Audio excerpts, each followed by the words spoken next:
Government in the coming month is to develop an indigenous framework of managing natural resources in the country. This comes after the impasse over the exit of gold fields in the diamond fields. He made these comments at the executive leadership retreat held at Adan. ChannelOne News' presidential correspondent Akusia Ochiri has more. After a 30-year lease expired, government is unwilling to renew a further lease of the diamond mine. However, an agreement has been reached for both Goldfields and government to manage the mines for onward transfer in a year, subject to parliamentary ratification.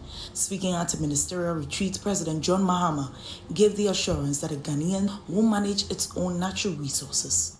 Happily, we reached an amicable resolution to work together to transition that mine into Ghanaian ownership.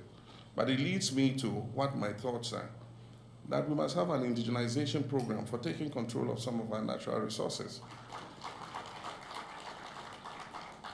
And so in the next few months, we'll develop a policy on indigenous participation in our natural resource exploitation.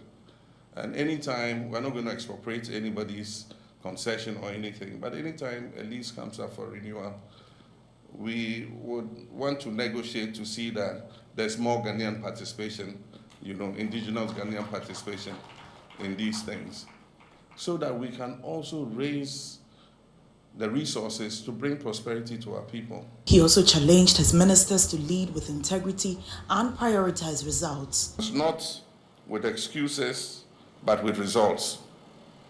I've said before and I repeat now, this is the legacy term of my presidency. I intend to make it count. I intend for it to matter. And I expect that every member of this administration will do the same.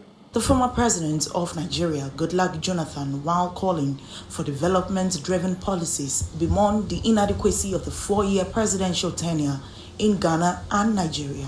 In 4 years, if you're a new president and you just come in, you need about a year as a learning curve before you will adjust. You work for 2 years, the next year is election year. So the time to really move your country is very, very limited.